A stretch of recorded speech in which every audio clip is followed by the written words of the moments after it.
मनीषा को लेकर एक चौंकाने वाला खुलासा हुआ है जिसने सभी को हिला दिया। लोग मान रहे थे कि किसी ने उसके साथ दरिंदगी कर उसे मार दिया। पूरा देश इंसाफ की मांग कर रहा था।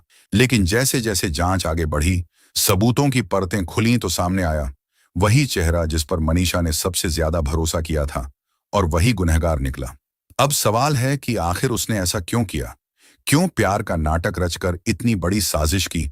और क्यों पिता ने यह सच सबसे छिपाया और लोगों को गुमराह किया? चलिए, अब हम आपको पूरा सच बताते हैं। लेकिन उससे पहले आपसे निवेदन है, वीडियो को आखिर तक देखें और बिना सच जाने कुछ भी गलत कमेंट ना करें, क्योंकि आज एक ऐसा सच सामने आएगा जो कड़वा है लेकिन हकीकत है।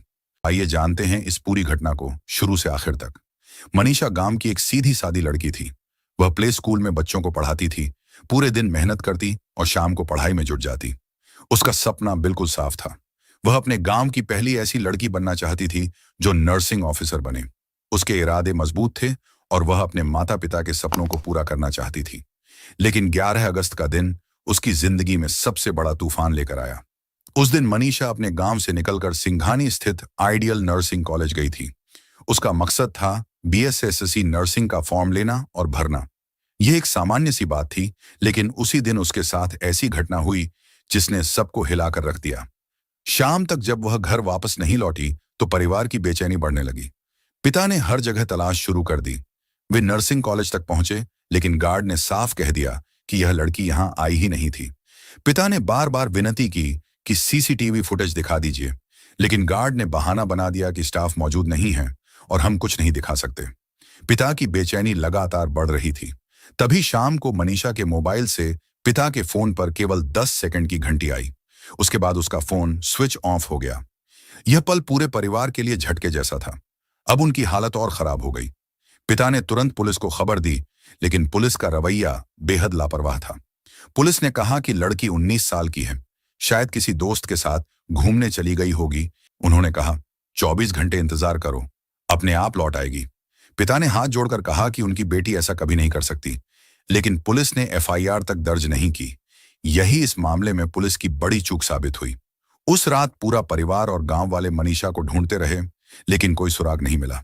अगली सुबह भी वही निराशा हाथ लगी। जब दबाव बढ़ा तो पुलिस ने आखिरकार नाम मात्र की FIR दर्ज की, लेकिन यह भी सिर्फ कागज पर औपचारिकता पूरी करने जैसा था। असली जांच का कोई प्रयास नहीं किया गया। न कॉलेज का CCTV चेक हुआ, न फोन लोकेशन ट्रेस की गई। 13 अगस्त की सुबह पुलिस का फोन आया कि सिंघानी इलाके में कुछ मिला है। जब परिवार वहां पहुंचा तो जो नजारा सामने था उसने सबको हिलाकर रख दिया। कपड़ों और बाकी सामान से पहचान हुई कि वह मनीषा ही थी, लेकिन उसके शरीर की हालत देखकर हर कोई दहशत में आ गया। उसकी देखकर पूरा गांव कांप उठा। हर किसी के मुंह से एक ही बात निकल रही थी कि किसी ने उसके साथ बहुत बुरा किया है। गांव और परिवार में कोहराम मच गया। सब कहने लगे कि अगर पुलिस ने पहले ही समय पर कार्रवाई की होती तो शायद मनीषा आज जीवित होती। लोगों का गुस्सा सड़कों पर फूट पड़ा। हर तरफ नारेबाजी होने लगी।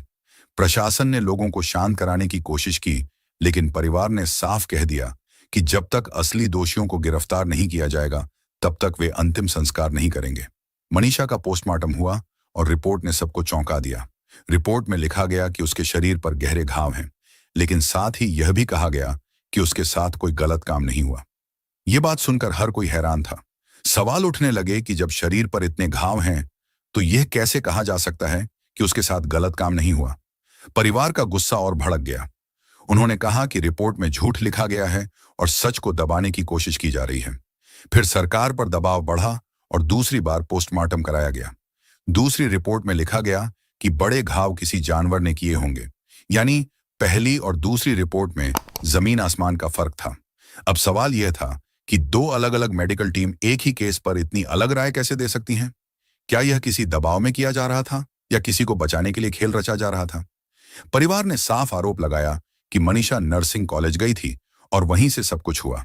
उनका कहना था कि इसमें कॉलेज का स्टाफ और उससे जुड़े लोग शामिल हैं। परिवार का दावा था कि मनीषा के शरीर पर जो भी किया गया वह कोई साधारण आदमी नहीं कर सकता। इसके लिए मेडिकल ट्रेनिंग और उपकरण चाहिए, और यह सब नर्सिंग कॉलेज में आसानी से उपलब्ध है। जैसे जैसे मामला बढ़ता गया, पूरे प्रदेश में विरोध प्रदर्शन शुरू हो गए। लोग मोमबत्तियां लेकर सड़कों पर उतरे और न्याय की मांग करने लगे। हरियाणा सरकार को मजबूरन कदम उठाने पड़े। कई पुलिस अधिकारियों को निलंबित किया गया, भिवानी के एसपी का तबादला हुआ, लेकिन परिवार अब भी संतुष्ट नहीं था। आखिरकार मनीषा का तीसरा पोस्टमार्टम दिल्ली एम्स में कराया गया और पूरा केस सीबीआई को सौंपा गया। अब यह मामला एक नए मोड़ पर पहुंच चुका था।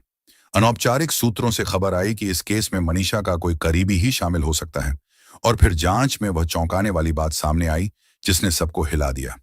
यह खुलासा हुआ कि मनीषा का एक दोस्त जो लंबे समय से उसके संपर्क में था, वही इस पूरे केस का अहम किरदार है। यह सुनकर लोग हैरान रह गए, क्योंकि परिवार हमेशा कॉलेज पर आरोप लगा रहा था, लेकिन असली खेल कहीं और ही था। बताया गया कि मनीषा का यह करीबी दोस्त धीरे धीरे इस केस का मुख्य आरोपी बनकर सामने आया। पहले तो पुलिस ने इस एंगल को नजरअंदाज किया था, लेकिन जैसे ही मामला सीबीआई के पास गया, सच सामने आना शुरू हो गया। मोबाइल कॉल डिटेल्स, लोकेशन और सबूतों ने साफ कर दिया कि जिस इंसान पर मनीषा ने सबसे ज्यादा भरोसा किया, वही उसके खिलाफ निकला। सीबीआई ने जब इस मामले को अपने हाथ में लिया, तो मोबाइल कॉल डिटेल्स और लोकेशन की गहराई से जांच शुरू की। यही जांच पूरे केस का सबसे अहम मोड़ साबित हुई। सामने आया कि मनीषा का आखिरी कॉल उसी लड़के से हुआ था जिसे वह लंबे समय से जानती थी और जिस पर कभी घर वालों ने भी शक नहीं किया था। गांव के लोग जानते थे कि दोनों की दोस्ती कई साल पुरानी थी। अक्सर दोनों को साथ देखा जाता, बातें करते, हंसते मुस्कुराते। परिवार ने भी कभी विरोध नहीं किया, क्योंकि उन्हें लगा यह महज दोस्ती है। लेकिन असलियत यह थी कि यह रिश्ता धीरे धीरे गहराई तक पहुंच चुका था। मनीषा अपने हर राज, अपने सपने, यहां तक कि भविष्य की योजनाएं भी उसी से साझा करती थी।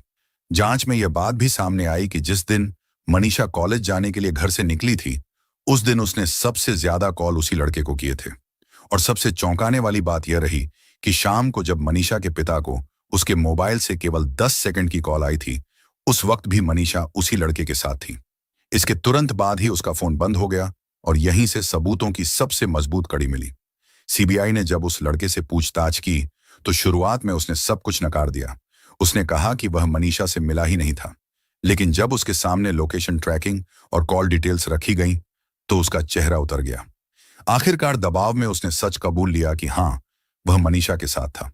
उसने बताया कि दोनों के बीच काफी समय से तनाव चल रहा था। मनीषा अपने सपनों को लेकर गंभीर थी। वह नर्सिंग कॉलेज में दाखिला लेकर नर्सिंग ऑफिसर बनना चाहती थी। उसका सपना था कि वह अपने माता पिता का सहारा बने। लेकिन यही बात उस लड़के को बिल्कुल पसंद नहीं आई।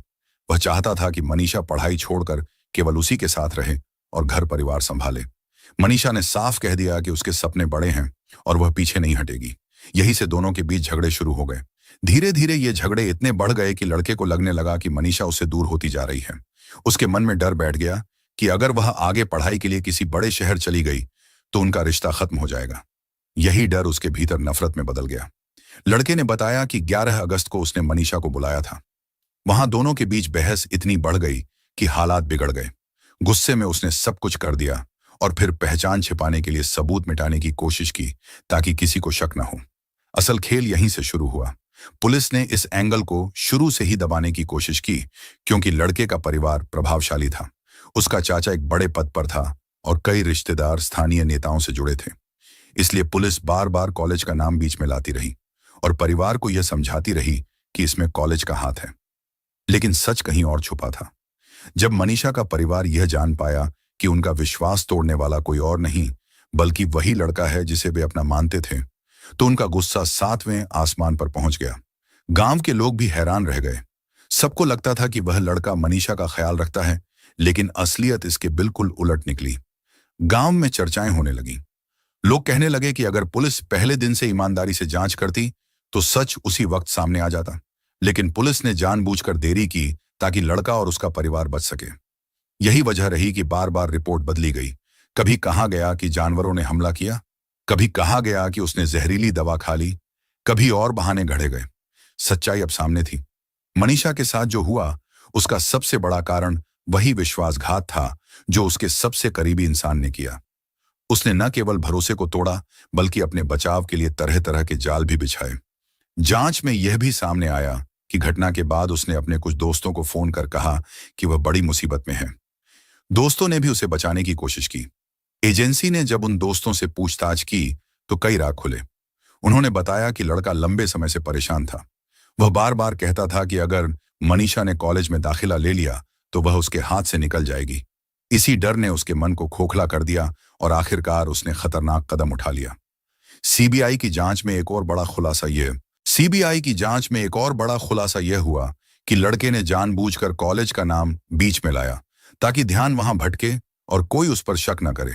उसने पहले दिन से ही अफवाह फैलाई थी कि कॉलेज वाले शामिल हैं ताकि मामला वहीं फंसा रहे। लेकिन मोबाइल लोकेशन और कॉल डिटेल्स ने उसका पूरा खेल बिगाड़ दिया। अब सवाल उठने लगे कि क्या वह अकेले इतना सब कर सकता था या उसके पीछे और भी लोग शामिल थे? क्या उसके परिवार ने सबूत मिटाने में मदद की? ये सारे सवाल अभी भी जांच के घेरे में हैं। लेकिन एक बात साफ हो गई, मनीषा जिस पर सबसे ज्यादा भरोसा करती थी वही उसका सबसे बड़ा गुनहगार निकला। और यही इस केस को सबसे ज्यादा दर्दनाक बनाता है, क्योंकि कभी कभी दुश्मन बाहर नहीं बल्कि अपने ही होते हैं, और जब अपने धोखा देते हैं तो उसका जख्म सबसे गहरा होता है। पूरा गांव अब एकजुट होकर परिवार के साथ खड़ा है। लोग कह रहे हैं कि यह लड़ाई अब केवल एक परिवार की नहीं रही, यह पूरे समाज की लड़ाई है। अगर इसमें इंसाफ नहीं मिला तो कोई भी बेटी सुरक्षित नहीं रहेगी। परिवार ने ठान लिया है कि जब तक अदालत से दोषी को कठोर सजा नहीं मिलेगी वे चैन की सांस नहीं लेंगे।